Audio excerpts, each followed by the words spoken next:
एक थ्योरम है derivative chapter में, पेज नंबर 41 टेक्स्ट बुक का। उसमें थ्योरम है डेरिवेटिव ऑफ पैरामीट्रिक फंक्शंस का। उसमें क्या है आप देखना, वो अच्छी तरह से लिख लेना वहाँ से टेक्स्ट बुक से। x equal to F of T, यानी इसका मतलब x ये t का फंक्शन है। एक एग्जांपल दे दो, x ये t का फंक्शन है, मान के चलो x इक्वल टू 2t। इसका मतलब क्या होता है, x की वैल्यू t पर डिपेंड है। हाँ, अब x इक्वल टू ऐसा भी आ सकता है साइन स्क्वायर t, ऐसा कुछ भी, यानी आप t की वैल्यू पुट करोगे तो x की वैल्यू मिलेगी। इसको बोलते हैं शॉर्टकट में x is the function of t, क्योंकि यहाँ पे तो टर्म कोई भी आ सकता है, sine cos log inverse logarithmic exponential कुछ भी दे सकते हैं t वाला, तो इसको शॉर्टकट में f ऑफ t बोलते हैं। मैंने शॉर्टकट एक 2t ले लिया। अब बताओ y is the function of t, वो g लिखते हैं लेकिन उसका मतलब वही है y is the function of t, यानी जैसे t क्यूब ले लिया या सपोज 5t ले लिया, हाँ, या प्लस log t ले लिया, e to the power t, कुछ भी मैं सिंपल वाला ले रहा हूँ जानबूझ के, ये वाला ऐसा। तो ये y is the function of t, यानी t की वैल्यू चेंज की तो y की भी चेंज होगी। ऐसे दो फंक्शन है। अब चाहे मैंने अलजेब्रिक लिया, कुछ भी आ सकता है, मैं पहले ही बता चुका। Are differentiable function of t, ये दोनों डिफरेंशिएबल फंक्शन है t की। इसका मतलब ये दोनों t पर डिपेंड है और इनका डेरिवेटिव हम कर सकते हैं विद रिस्पेक्ट टू t। इसका मतलब है डिफरेंशिएबल फंक्शन ऑफ t ना, यानी दोनों का derivative with respect to t कर सकते हैं। जैसे यहाँ पे 5t नहीं है, sin t है या log t है, एक्सपोनेंशियल, ऐसा कुछ भी मिक्स करके कुछ भी आ गया, डेरिवेटिव को विद रिस्पेक्ट टू t कर सकते हैं, ऐसा मतलब है ना। तो चाहे कुछ भी लो तो ठीक है। तो उनका कहना है कि ये दोनों t के फंक्शन है, x पे t का फंक्शन है, y पे t का फंक्शन है। देखो x is the function of t, y is also function of t। तो आप क्या करो, सो दैट ये दोनों डिफरेंशिएबल फंक्शन है t के, so that y is also differentiable function of x। अगर दोनों t के फंक्शन है इसका मतलब होता है y is the differentiable function of x, y is the differentiable function of x। हम ऐसा करते हैं dy by dx, y का derivative with respect to x, यानी y is the differentiable function of x, यानी इसका मतलब y की वैल्यू x पर डिपेंड है, ऐसा वो कह रहे हैं। तो y की वैल्यू x पर डिपेंड है, बराबर है। t की वैल्यू पुट करके x मिलेगा, इस तरह से वो कॉम्बिनेशन करके हमें y की वैल्यू मिलेगी, ठीक है। तो वो कह रहे हैं कि y is the function of t, ये आप प्रूव करके बताओ। यानी उसमें भी उन्होंने बताया कि dx by dt 0 नहीं है, यानी इस रेशियो का आंसर 0 नहीं है। तो प्रूव करके बताओ dy by dx equal to dy by dt upon dx by dt, ये आप प्रूव करके बताइए। अब ये प्रूव कैसे करें, तो देखो dy by dx ये जो रेशियो बनता है ना, ये रेशियो बनता कैसे है, जब आप इसका इंक्रीमेंटरी रेशियो लेते हैं। इंक्रीमेंट रेशियो में स्मॉल इंक्रीमेंट वाला रेशियो। अभी क्या होता है small increment, for example t की वैल्यू अगर मैंने 3 ली तो बताओ x की वैल्यू कितनी आएगी, 3 2 6 आएगी। t की 3 पुट करो, 3 2 6, x की 6 आएगी। अगर मैं t की वैल्यू 3.01 लेता हूँ तो t की वैल्यू कितनी लो, 3.01, तो कितना आएगा आंसर 6.02, x की वैल्यू है 6.02। अब आप बताओ t की वैल्यू में आपने थोड़ा इंक्रीमेंट किया, 3 थी तो 3.01, ये जो इंक्रीमेंट है इसको बोलते हैं डेल टी, यानी t में इंक्रीमेंट। कितने का इंक्रीमेंट, 0.01, तो x में भी तो इंक्रीमेंट हुआ है ना, तो x की वैल्यू में जो इंक्रीमेंट हुआ उसको बोलते हैं डेल x। तो वो कितने का इंक्रीमेंट हुआ, 6 से बन गई 6.02, यानी 0.02 का इंक्रीमेंट हुआ। यानी एक बात बताओ, ये इंक्रीमेंट 0 तो नहीं है ना, यानी इसका मतलब डेल टी की वैल्यू 0 नहीं है, कुछ तो भी है, बहुत छोटी है लेकिन 0 तो नहीं है ना। 0 कब बोलते बताए, अगर आप t की वैल्यू पहले भी 3 और बाद में भी 3 चले थे तो इसका मतलब आपने इंक्रीमेंट कुछ भी नहीं किया, यानी डेल टी कितना है 0 इस केस में, क्योंकि पहले भी 3 बाद तो चेंज कुछ भी नहीं है 0, लेकिन हमने चेंज किया ना, इसका मतलब ये चेंज 0 नहीं है, कुछ तो भी चेंज है। अभी कुछ तो भी तो चेंज है ना, लेकिन वो इतना छोटा है कि भले ही 0 तो नहीं है लेकिन 0 के आसपास, टेंड्स टू 0 का मतलब एकदम 0 के आसपास, इतना माइन्यूट चेंज है।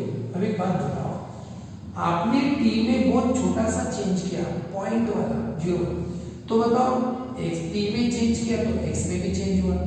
अब एक्स में जो चेंज हुआ वो कितना है, वो भी 0 नहीं है। 0 नहीं का मतलब चेंज हुआ है ना कुछ तो भी, लेकिन वो चेंज कितना है, बहुत छोटा सा। तो वो छोटा है कितना, वही टेंड्स टू 0। यानी कहने का मतलब टी में तुमने बहुत छोटा सा चेंज किया, इसलिए एक्स में भी चेंज हुआ बहुत छोटा सा छोटा। अगर आप टी में बहुत बड़ा चेंज करते तो एक्स में भी बहुत बड़ा चेंज आता है। अगर टी की वैल्यू 3 के बाद आप अगर 5 पुट करते तो एक्स की वैल्यू भी 6 नहीं आती, 10 आती है, 5 टू 10, तो बहुत बड़ा चेंज होगा। तो एक्स में टी में आपने माइन्यूट चेंज किया 3.0 यानी हल्का सा चेंज है, तो एक्स में भी हल्का सा चेंज है। इसलिए बोलते हैं कि ये जो डेल टी है टी का चेंज ये 0 के आसपास है, तो एक्स का चेंज भी 0 के आसपास है। ठीक है, अब हम क्या करेंगे, इनका रेशियो करेंगे। कैसे, del X by del T, यानी इसका इंक्रीमेंट्स का रेशियो, इंक्रीमेंटल रेशियो बोलते हैं। इंक्रीमेंट्स है इनका रेशियो। बताओ क्या रेशियो है, डेल एक्स, डेल एक्स यानी एक्स का चेंज 0.02, टी का चेंज कितना, बताओ टी का चेंज कितना है 0.01, और अगर ये पॉइंट डेसिमल प्लेस सेम है 2 और 2 तो कितना आएगा 2/1 यानी कितना 2। तो ये जो है ना इंक्रीमेंट्स का रेशियो कितना है 2 है।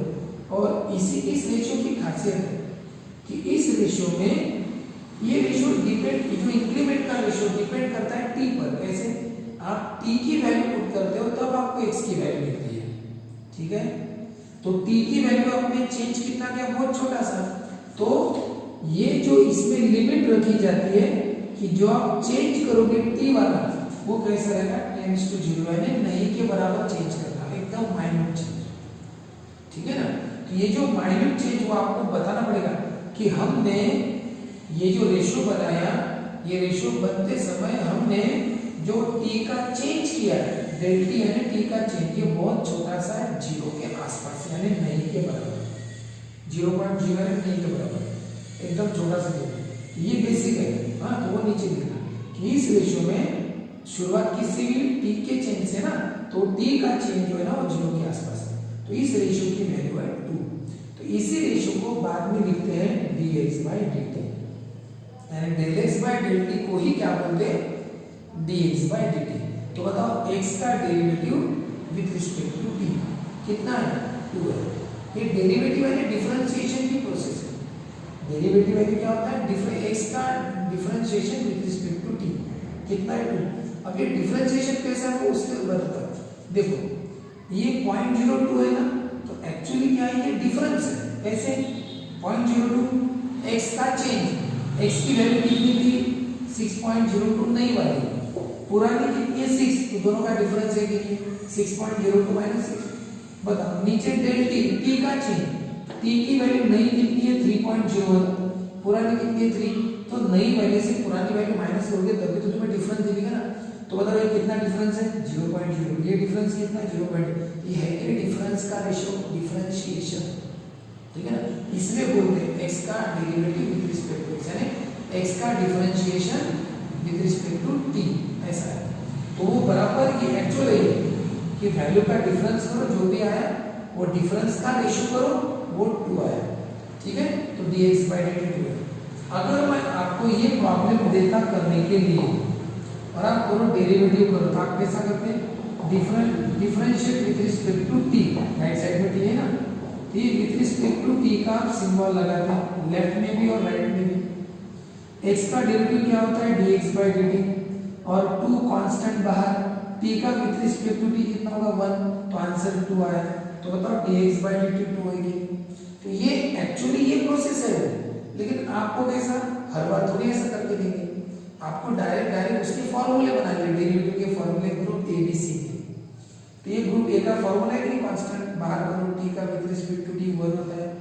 ठीक है ना, तो आंसर देखो dx/dt, ये मैंने फॉर्मूले से करके बताया और ये एक्चुअली करके बताया। ठीक है, तो आप ये बात याद रखना कौन सी, कि del X by del T को ही क्या बोलते हैं dx/dt, लेकिन कब बोलते हैं, जब नीचे वाला टेंड्स टू 0 चाहिए। ये बता करना कि जैसे उसी को बताओ फिर del X by del T को अगर dx/dt बोलते हैं तो del y by del x को क्या बोलेंगे dy बाय dx। लेकिन कब बोलेंगे, जब कौन सा नीचे वाला टेंड्स टू जीरो चाहिए, नीचे वाला है डेल टी टेंड्स, वैसे यहाँ पे del X tends to zero चाहिए, तो del Y by del X का क्या होगा, D Y by D X होगा। ये कंसेप्ट है, ये फॉर्मूला याद रखो कि इसी का ऐसा होता है। अब ये मैं मिटाने जा रहा हूँ। हाँ, अब देखिए, अब आपको ये सब लिखना पड़ेगा, हमें ये सब बनाना है ना, dx by dt, dy by dt, तो dx by dt बनाने के लिए आपको ये लाना पड़ेगा, dy by dt बनाने के लिए क्या लाना पड़ेगा, del y by del t लाना पड़ेगा। हाँ, उसको भी लिमिट कौन सा लगाना पड़ेगा, नीचे वाला, तो बनेगा dy by dt बनेगा। तो ये सब आपको प्रॉब्लम में लाने पड़ेंगे, ये सब प्रूव करने के लिए, ठीक है, del y del t del x लाने पड़ेंगे। तो सबसे पहले क्या लाना, सबसे पहले t क्यों, क्योंकि दोनों t पर डिपेंड है। आप जब t में चेंज करोगे, किसमें चेंज करोगे, t में, तो ही तो x में चेंज होगा ना, अभी करके बताया था, t में चेंज किया था इसलिए इसमें पहले t का चेंज लिखना। देखो क्या लिखा, पहले गिवन दैट लिख दिया, दोनों t के फंक्शन है, let del t with a small increment t, शुरुआत उससे भी, t में चेंज किया, हाँ, इसलिए फिर क्या हुआ, x में चेंज आया, ठीक है। अब बताओ, del t with a small increment t में, तो फिर उसके बाद चेंज किस में आया, t में चेंज हुआ तो x और y में भी चेंज आए थे, तो del x and del y with the corresponding increment in x and y respectively, बराबर है ना, del x और del y x और y के इंक्रीमेंट है रिस्पेक्टिवली। करस्पॉन्डिंग क्यों बोला, क्योंकि t में चेंज हुआ इसलिए फिर करस्पॉन्डिंगली चेंज x और y में हुआ, अभी हमने लिखा था वो रिपीट देख लेना एक बार। Since these are very small increment, ये बहुत छोटे इंक्रीमेंट है, इसलिए वो जो t का इंक्रीमेंट है ना वो बहुत छोटा है, लेकिन याद रखना जीरो नहीं है, लेकिन वो जीरो के आसपास है। वैसे ही बताओ, t में इंक्रीमेंट अगर जीरो के आसपास है तो x में भी इंक्रीमेंट क्या होगा, जीरो के आसपास। अभी मैंने बताया कि ये रिपीट देखना थोड़ा सा, कि t में इंक्रीमेंट बहुत छोटा सा है तो x का इंक्रीमेंट भी बहुत छोटा सा, ये अगर जीरो के आसपास है तो वो भी जीरो के आसपास है, वही मैंने यहाँ पे लिख दिया। और अगर आप इन दोनों का रेशियो करोगे तो आंसर जीरो नहीं आएगा, क्योंकि दोनों की वैल्यू जीरो नहीं है ना, ठीक है ना, दोनों की वैल्यू कुछ तो भी, देखो मैंने करके नहीं बताया, del x by del t करके बताया था ना। बताओ, ये इंक्रीमेंट्स का रेशियो है, इंक्रीमेंट्स का रेशियो वो कुछ तो भी है छोटा छोटा, तो आंसर कुछ तो भी आएगा, जीरो थोड़ी आएगा, इसलिए लिख दिया कि वो जीरो नहीं है, ठीक है। ये बात हो गई इसकी। अब उसके बाद हमें dx by dt, dy by dt ये सब लाना है, तो कैसे लाए, ये जो है ना, इसी को हमने पहले लिया, किसे, ये d के फॉर्म में हमें प्रूफ करना है, हमने कंसीडर किया डेल के फॉर्म में। देखो कंसीडर, ये यही लिखा मैंने इधर, लेकिन डेल के फॉर्म में अपने मन से, del y by del x equal to del y by del t upon del x by del t। देखो del t कटता है तो del y by del x ही आएगा। यहाँ पे आपको लिखना पड़ेगा कि del x by del t not equal to zero, वैसे लिखा है आपने, और यहाँ पे लिखने की उतनी जरूरी नहीं है, ठीक है। अब ये है डेल के फॉर्म में, हमें आंसर लाना है डी में, तो बताओ डेल का डी कब बनेगा, डेल का डी तब बनता है जब उसको लिमिट लगता है डेल नीचे वाला। तो बताओ दोनों को क्या चाहिए, दोनों को लिमिट चाहिए, कौन सा, नीचे वाला, del T tends to zero. तो आप क्या लिखोगे यहाँ पे कि दोनों साइड में आपको लिमिट नहीं चाहिए, taking limit as del T tends to zero, ठीक है, ऑन बोथ साइड्स, यानी दोनों साइड में limit del T tends to zero लेनी पड़ेगी दोनों साइड पे, del T tends to zero. लेकिन होता क्या है, लिमिट एक ऐसी चीज है, ये सिंबल कि ऊपर भी अलग लगता है और नीचे भी अलग लगता है, तो आपको बाद में सिंबल को क्या कर देना है, सेपरेट, ऊपर भी और नीचे। अब एक्चुअली पता है क्या है, ये है del T, del Y by del T का D Y by D T बनेगा, और डेल एक्स बाय डी कब बनेगा, जब नीचे वाला del T tends to zero होगा। तो इन दोनों को डेल से डी में आने के लिए नीचे वाला del T tends to zero चाहिए था, इसलिए हमने अपने मन से लिया। लेकिन इसको डेल टी नहीं चाहिए था, इसको डेल एक्स चाहिए था, क्योंकि नीचे डेल एक्स है, तो del Y by del X का dy बाय dx कब बनता है del y बाय dx जब नीचे वाला del x टेंड्स टू 0 चाहिए, लेकिन यहाँ पे del x है क्या? नहीं, क्यों नहीं है? भाई उधर del के लिए आप इधर भी लेना पड़ेगा, क्योंकि इक्वेशन है इक्वल टू है, बैलेंस बनाना पड़ता है, उधर जो है उधर भी लेना पड़ता है। अब आप बताओ ये दोनों इनको बराबर नीचे del t टेंड्स टू 0 है, तो ये दोनों अभी d बनने के लिए तैयार है, यानी ये dy बाय dt और ये dx बाय dt बनने के लिए तैयार है। ये तैयार नहीं करेंगे क्योंकि इसके लिए नीचे वाला चाहिए था। तो चलो एक काम करते हैं, पहले इनको हम बना लेते हैं, क्या? dy बाय dt और dx बाय, लेकिन बनाने के पहले आपको कुछ लिखना पड़ेगा। क्या लिखना पड़ेगा? इसको अपन एक नंबर 1 दे देते हैं। अब लिखना क्या पड़ेगा? since x and y both are the function of t, since x and y are differentiable function of t, ये लिखा है ना। होने के कारण इनका जो रेशियो है कौन सा? कि del x by del t limit del t tend to 0 ये बनेगा dx बाय dt और del y by del t क्या बनेगा? dy बाय dt और लिमिट कौन सा? वही del t टेंड टू 0। यानी ये दोनों t के डिफरेंशिएबल फंक्शन है। अभी मैंने एक्सप्लेन किया था ना डिफरेंस करके, वो तो डिफरेंशिएबल फंक्शन है t के, यानी t में डिफरेंस करो, t में डिफरेंस करो तो x और y में भी डिफरेंस होता है, ये इसका मतलब होता है। इसलिए इस इंक्रीमेंट का आंसर, इस रेशियो को बोलते हैं dx बाय dt और इस इंक्रीमेंट वाले को बोलते हैं dy बाय dt। और ये दोनों रेशियो के आंसर कैसे रहेंगे? अस्तित्व में आएंगे। जैसे आंसर आया था 2, आंसर आया था और आंसर इनफाइनाइट आया था कि फाइनाइट आंसर आया था? ये फाइनाइट आंसर। ये दोनों लिमिट का आंसर कैसा है? Exist and finite. ये ऐसा दोनों के लिए एक साथ, ये दोनों आंसर कैसे? एग्जिस्ट एंड फाइनाइट, और इसको नंबर देंगे हम 2। ठीक है, अब बताओ इनका आंसर एग्जिस्ट और फाइनाइट है।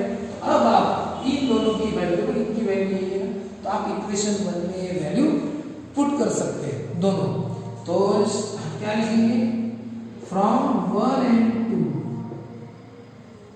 वी गेट, बताओ 1 और 2 से क्या मिलेगा? क्या मिलेगा? तो 1 को अच्छी तरह से देखो, limit del t tends to 0 del y by del x है। इसका ये दिख रहा है, क्या बनेगा? इसका dx बाय dt, सॉरी इसका क्या बनेगा? dy बाय dt, और नीचे वाले का क्या बनेगा? dx by dt। ये तैयार करने के लिए तैयार है, क्यों? क्योंकि नीचे del t बराबर है, नीचे वाला लिमिट बराबर चाहिए टेंड्स टू 0 बन गए। लेकिन बताओ राइट साइड तो प्रूफ हो गई, dy by dt dx by dt वो प्रूफ हो गई, लेकिन बताओ लेफ्ट साइड प्रूफ हुई क्या? नहीं है ना। तो कहने का मतलब अब आपको इसको नंबर 3 दे देंगे। अब आप एक बात बताओ, राइट हैंड साइड जो है इस इक्वेशन की, ये काम करो, लेकिन पहले ये लिमिट, ये del y by del x का dy बाय dx कब बन सकता है? जब इसको लिमिट कौन सा लगेगा? नीचे वाला, यानी del x टेंड्स टू 0। तो यहाँ पे पहले क्या लाते हैं? del x टेंड्स टू 0 लाते हैं। तो कैसे लाए del x टेंड्स टू 0? ऐसा लिख देना। कैसे लिख देना? वही जो मैंने यहाँ बताया कि as del t tends to 0 therefore del x tends to 0, यानी t का चेंज 0 के आसपास है तो x का चेंज भी 0 के आसपास है, यानी t में चेंजेस नहीं के बराबर है तो x में चेंजेस भी नहीं के बराबर है। ये तो मैंने वहां पे बताया था, वही यहाँ पे रिपीट किया। तो बताओ यहाँ पे क्या कि अगर del t टेंड्स टू 0 इसका मतलब del x टेंड्स टू 0, तो इसके जगह में क्या लिखना है? del x tends to 0 del y by del x, और ये है dy बाय dt और ये है dx बाय dt। इसको नंबर 3 देंगे, इसे देंगे। और अब बताओ ये तो प्रूफ हो चुका है, ये dy बाय dx अभी तक नहीं आया है, चाहिए ना हमें dy बाय dx, तो कैसे आएगा? तो देखो लिमिट तो आ गया बराबर है ना। अब बताओ आपने यहाँ पे क्या लिखा था कि ये जो रेशियो है, ये लिमिट के इंक्रीमेंट्स के रेशियो, उसको लिमिट लगा है, इसका answer dx by dt dy by dt लिखा। तो ये दोनों एक दूसरे के फंक्शन है, बताया हमने। तो इसका आंसर कैसा है? एग्जिस्ट और फाइनाइट है। हमने कल भी बताया था ना थोड़ी देर पहले कि वो आंसर आता है और फाइनाइट आंसर आता है। लेकिन ऐसा x और t का रिलेशन है, ऐसा रिलेशन y और t का है, लेकिन बताओ ऐसा रिलेशन x और y का दिया है क्या आपको? ऐसा दिया है क्या? y is the function of x, ऐसा थोड़ी दिया है, यानी ऐसा इधर y और इधर ऐसा हम ले नहीं सकते, इन दोनों का रिलेशन नहीं दिया। तो इसीलिए हम अभी यहाँ पे ऐसा लिखेंगे कि देखो भाई इस इक्वेशन में ये राइट हैंड साइड है, ये राइट हैंड साइड का आंसर कैसा है, एग्जिस्ट एंड फाइनाइट। तो अगर ये वाला आंसर इंक्रीमेंट्स का रेशियो ना ये एग्जिस्ट है आंसर आता है और फाइनाइट आंसर आता है, तो इक्वल टू का मतलब क्या हो गया, अगर उधर का आंसर एग्जिस्ट और फाइनाइट है रेशियो के आंसर, जैसे 2 आया था मैंने करके बताया था, तो वैसे भी इसका मतलब ये होगा कि लेफ्ट हैंड साइड का जो इंक्रीमेंट्स का रेशियो है वो भी एग्जिस्ट होगा और फाइनाइट होगा। तो बस आप एक सेंटेंस लिखना पड़ेगा। कौन सा लिखना पड़ेगा, the right hand side of equation 3, equation 3 की राइट हैंड साइड कैसी है, एग्जिस्ट एंड फाइनाइट। समझ रहे हैं ना, इंक्रीमेंट का रेशियो मैंने 2 लाके बताया था आपको, वो है ये। तो अगर इसका आंसर आता है, इसका आंसर आता है, यानी आंसर एग्जिस्ट है, फाइनाइट है, ये दोनों आंसर अगर है, तो फिर अगर राइट हैंड साइड अगर ये एग्जिस्ट, ये राइट हैंड साइड है इक्वल टू किधर, अगर वो एग्जिस्ट और फाइनाइट है, तो इसका मतलब क्या होगा, therefore left hand side of equation 3 also exist and finite। तो लेफ्ट हैंड साइड पे क्या होगी, एग्जिस्ट एंड फाइनाइट। इसका मतलब इसका आंसर हम लिख सकते हैं limit del x tends to 0 है ना, del y by del x, इसका आंसर हम लिख सकते हैं dy by, जैसे इसका नहीं लिखा एग्जिस्ट और फाइनाइट है तो dx by dt, इसको dy by dx लिख देंगे। एग्जिस्ट पहले लिखा पता नहीं कि उसका आंसर एग्जिस्ट है तो इसका भी एग्जिस्ट है, तो इसको हम बोल सकते हैं dy by dx। ठीक है, अब बताओ equation 3 becomes, therefore equation 3 becomes, बताओ क्या बनेगा, ये क्या बन गया, dy by dx बन गया ना, इक्वल टू, तो ये प्रूफ था पहले से, dy by dt dx by dt। ठीक है, तो इस तरह से प्रूव हो गया। और यहाँ पे नीचे लिख देना कि where dx by dt not equal to 0, यानी नीचे वाला कभी डिनोमिनेटर 0 नहीं चाहिए ना, ऊपर की 0 है जब नीचे नहीं चाहिए 0, इसे लिख देना कि dx by dt 0 नहीं है। देखो ना dx by dt 0 नहीं, हम ही लिखा था पहले। तो ये प्रूफ है, इसको बार बार 2 बार 3 बार ऐसे बार बार देखते जाना, तब आपके माइंड में पक्का होगा, और इसी तरह से आपको लिखना है। ठीक है।